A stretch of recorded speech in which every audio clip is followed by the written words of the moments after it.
Welcome back to the Stephen Knight Show. What's going on, Adam? Hey, nothing much. How are y'all? Doing well, doing well. How was the weekend? It was good. It was not too cold, thankfully. Not too hot, obviously. So yeah, just kind of nice. How about you? It was good. It was good. I'm more excited about this weekend. I'm going to Destin, Florida. First vacation of the pandemic, so wearing my mask and Nice. hoping to stay safe. Now, when are you coming to DC? I come to DC the 16th. Okay, nice. Yeah, Can't wait to see you. yeah, most of. Oh, I won't do like you do me when you come to Atlanta. Yeah. Oh, Well, oh, I wasn't going to bring it up. This past weekend was our 1 year wedding anniversary, and I remember Oh, who denied coming to my wedding I did their not deny. friends to go to their friend's birthday party, if I remember correctly. Yeah, it was Yep, in yep, Miami. So congratulations on 1 year anniversary. That went by fast. it did, right? Yeah, you would think with this endless pandemic, but How was the yeah, first year? Obviously good. Y'all still together? yeah. No, it was great. Pandemic aside, we had a lot of good times and good adventures, and we're doing great. So Did y'all do anything? What y'all did to celebrate? we went to a fancy dinner at Nice. this Mediterranean place yesterday. So Well, happy anniversary to both of you and the missus. all right, thanks. Yeah, yeah. Okay. Well, I'll let you all take it away with movie reviews. Sure thing. So I saw this weekend Nola Holmes. And for anyone unfamiliar, it's a movie that Netflix has been promoting. It came out a couple weeks ago on Netflix, and it's a mystery film based on a book of the same series about the younger sister of Sherlock Holmes. And it stars Millie Bobby Brown and Helen Bonham Carter and Henry Cavill.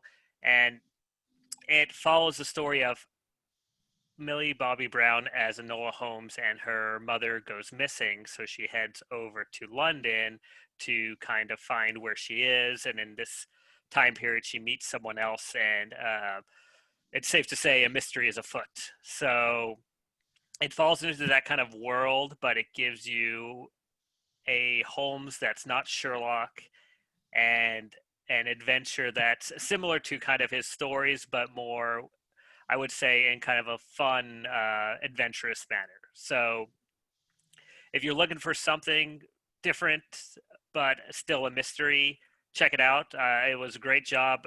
Millie Bobby Brown, who's famous for, of course, Stranger Things, does a great job in this movie, and she can hold her own throughout the whole film. So highly recommend. how was it seeing her outside of Stranger Things? It was interesting. So, of course, in Stranger Things, she has short hair, or like she's, got a very shaved head, and she has to act weird, right? That's kind of Yeah. her character, or kind of quiet in the first season and then picks up over time. This is fun because, yeah, this film breaks the fourth wall, so she's talking to the camera at times, and you really catch her personality. And she is a British actress, so she's using like her actual accent, and again, it's a whole different character, and you really do feel. I mean, she has star power, and I have no doubts that she'll keep it up. Cool. Anything else?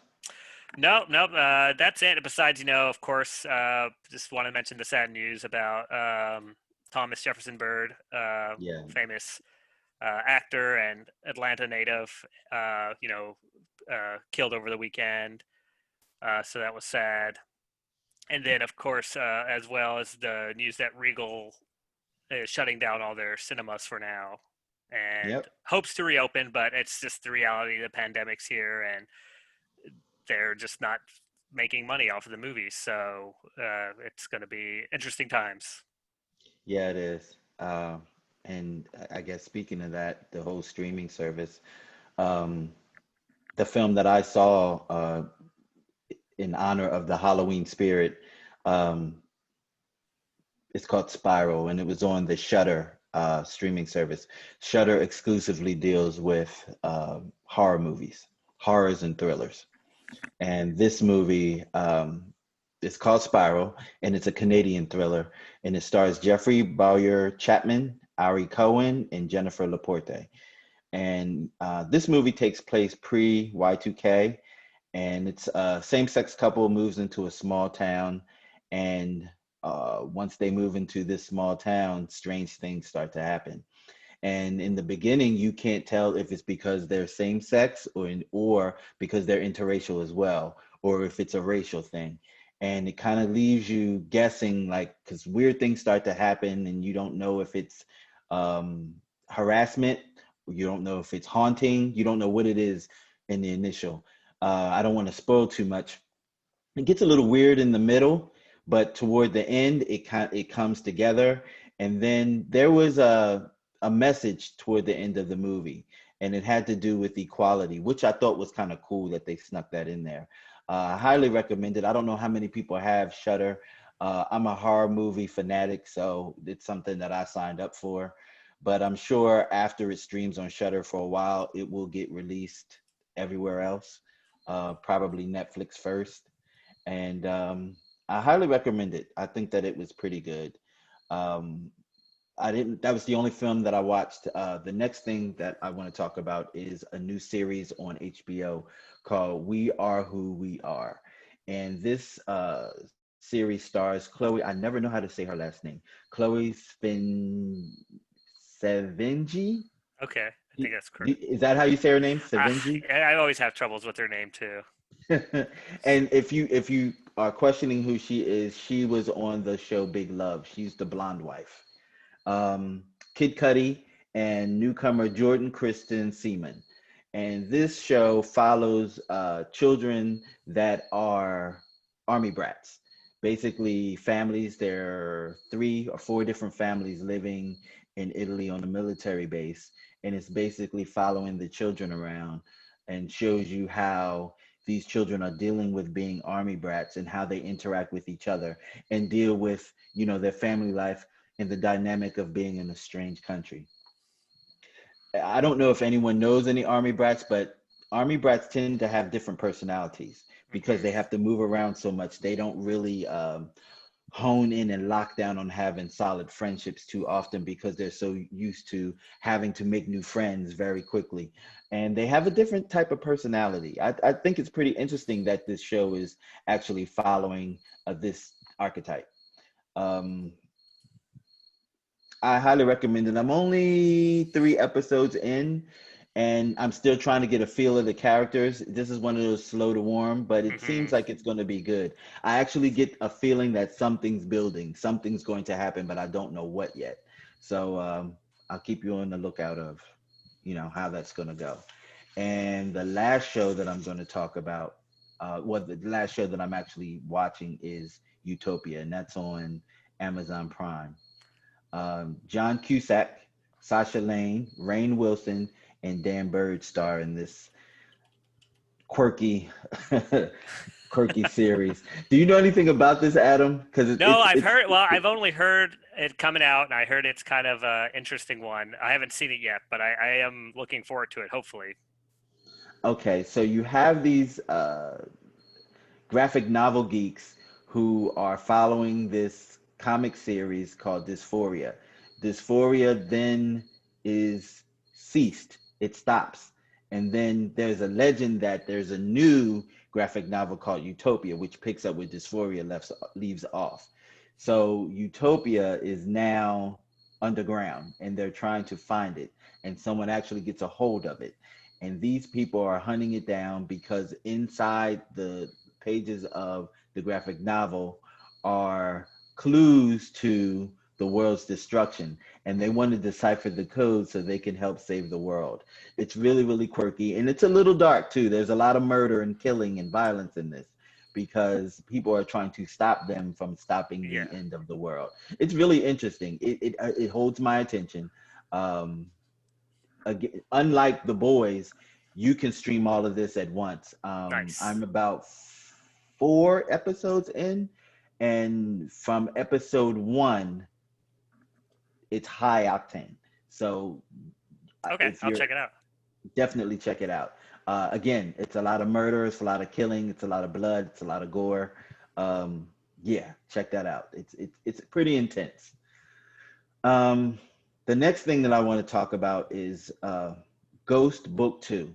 Now, I'm not really reviewing this because I'm not really into it. Is this the Power spinoff? Yeah. You know, I didn't really watch Power. I saw season 2 of Power because I was Okay. stuck at someone's house that didn't have for a weekend. They didn't have cable. The only thing they had was Power season 2, so I watched that, and it was a good, but I just didn't keep up with it. But I've been watching Okay. Ghosts. I'm watching So, Ghosts. okay. You say you are watching it. Yeah, I'm watching it now. Yeah. Okay. So with Power, I had got sick of Power toward the end. I was just wanting it to hurry up and end. Mm. And it ended and I was good. I didn't just this weekend I started watching it just for curiosity's sake. And it's more of the same. It's just more Well, yeah, it's just it's in that vein. Yeah. Power continued and I'm just like, eh. But I love Mary J. But Blige in it though. okay. I will say this. I guess you don't. Yeah. Well, Harsh. I think that she's acting well in this, but I think overall I'm just sick of the Power franchise. Um, and I'm gonna full disclosure, don't shoot me. Um, more black people doing illegal stuff and drugs and guns and deception and conniving. It's just more of that. I'm sick of it. Like I'm sick of this continuation of this storyline. And I will say this. It does seem like it's geared toward younger people Mm-hmm. because a lot of the characters. actors in it, the characters are younger. So they just took Power of the adults and moved it down to the college level. There's that same old formula for Power. If you're a Power person, it's that in here. But I'm tired of seeing this. I thought they were going to give me something different, something adjacent maybe, but I don't know. I guess it's okay. I haven't really heard too much buzz around it. Steven, you like it. Yeah, but see, again, I didn't watch 6 seasons of Power though. I just saw Okay. season 2. Okay, so this is new to you. This whole thing is new to you. I just I'm saw glad season 2 Mary because I J. was Blige forced. has a constant income. And well, she said she likes this role because it's good being a badass on camera. Because she just don't play those kind of roles. Okay, I can see that. She's doing well. Her acting is good. She's a gangster now. Now, yes, she is. And Lovecraft. I watched the latest episode right before I came on air here. Mm-hmm. What the hell did I just watch? What the hell was that? It was so good. I have to watch it again. It was a lot to watch it again too. Yeah, I gotta watch it again. Mm-hmm. If you haven't watched Lovecraft, you gotta watch it from the beginning because if you try to pick it up in the middle, you're never gonna figure out. Yeah, you wouldn't know. It's that complicated. Because every episode is makes a new show. Yeah. Sometimes. Yeah. Interesting. Yeah. So there's something that I just want to touch on really quickly because I've been noticing some things in all these shows that I'm watching, mainly the Amazon Prime shows. I get that we are working on our diversity, and that's cool. I love that. However, when you are diverse to the point where it doesn't make sense, it's a little confusing. Mm-hmm. And to me, it just seems like you're just being diverse just to be, oh yeah, we're diverse. So you have a black woman who possibly has an Asian child. Adoption. I get that, but that's the world. That's the reality. Are they really going to give a black woman an Asian child, like for real in real life? No. She might. You gotta be optimistic, Chike. Right. No. Stop it. Too dismal. Stop. Too dismal. I'm not dismal. Stop it. To the point where it's so including.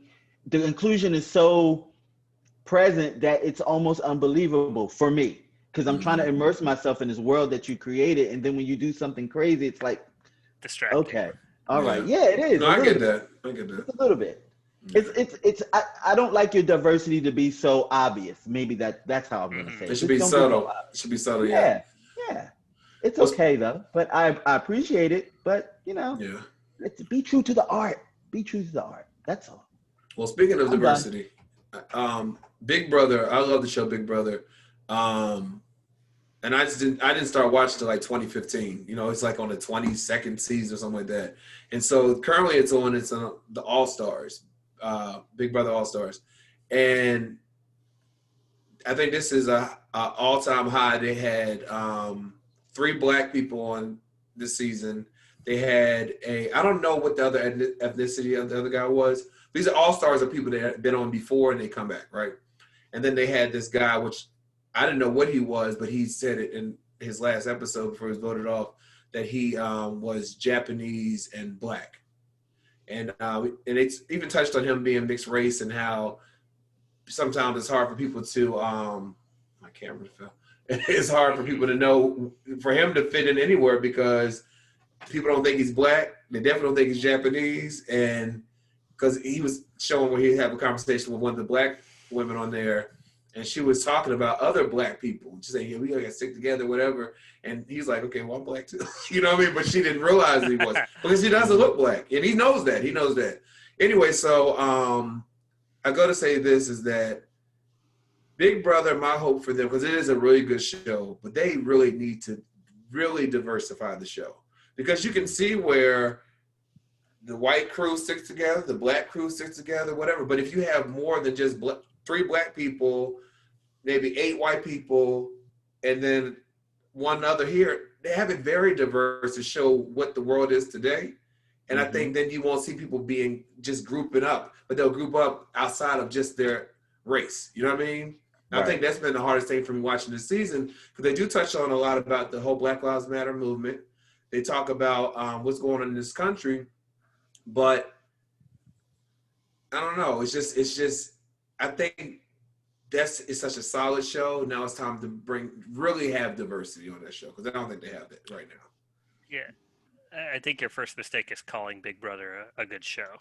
It is a good show. It's a good show. I don't know. I haven't seen it. The reason why I thought was good, but the reason why I didn't watch it before, I'm like, who's gonna watch 3 episodes of a show in 1 week? But once you get into it, but anyway, I also want to talk about this other documentary I saw. It's called just on Amazon Prime, Mississippi Madam: The Life of Nellie Jackson. Now this, I've been watching a lot of different documentaries. Unfit is about Donald Trump. Check that out. Shows why he's not good for our country. But Mississippi Madam is about this woman who grew up in Mississippi, and she started a brothel. Like, this is in 1920s. And so somehow she was able to buy this house in an affluent neighborhood, because she used to live like in the gutter, you know, but she bought this home, and everyone knew what Nellie's home was, but she never got in trouble for anything. You know, this service in the community. The Ku Klux Klan members just come there. The sheriffs would come there, politicians would come there. She would never, the women were diverse. She would have black women, white women, other ethnicities, but she would only service white men, because she wanted to, you know, in that time she wanted to keep it high class.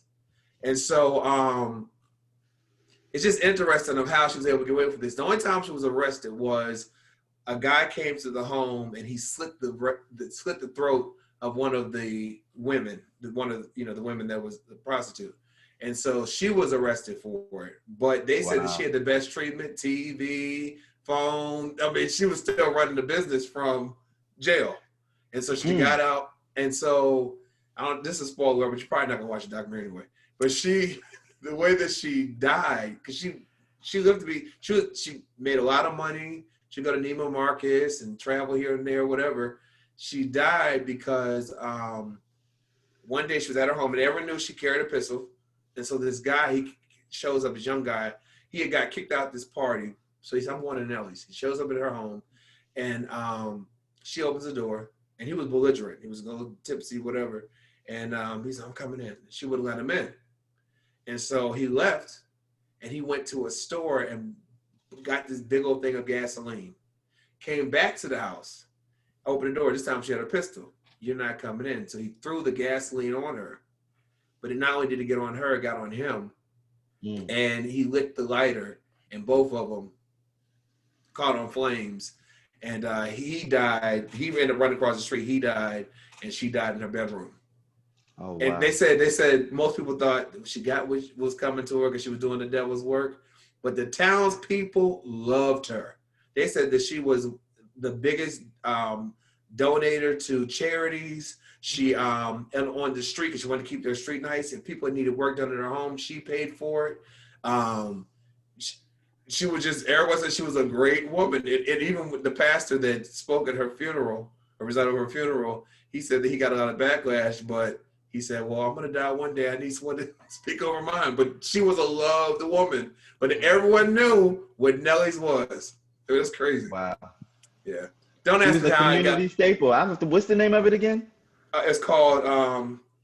Mississippi Madam: The Life of Nellie Jackson. Yeah. And it's like it was like an hour and 10 minutes. It's not long, but it was good. It was good. I'm on it. Yeah. Anyway. Yeah, Yeah. sorry. One thing I love about our show is that we have some overlap in movies, but we also have very distinct TV shows and movies that none of us will ever watch. see. That's what I can tell you about this. Yeah, there's some good overlap, but there's also some good diversity, hopefully, to capture every taste of our audience. I will say this: I did start watching Ratchet on Netflix last week. It's so good. It's all over the place. That woman is crazy. But I just finished episode 2. Different I got more to watch. Different views. I mean, I'm thinking, what's wrong with this fool? Anyway, but well, listen, Chica Adam, thank you so much for letting us know what to spend our time watching, renting, whatever, and what not to. So I have a question. Is Brave on before or after us? After. After? Brave, I love you. Yes. I love you. I saw your post. Yeah. She's on yeah. Actually, she's up at next. So when we come back, Brave Williams, singer, actress, and songwriter. Right back after this.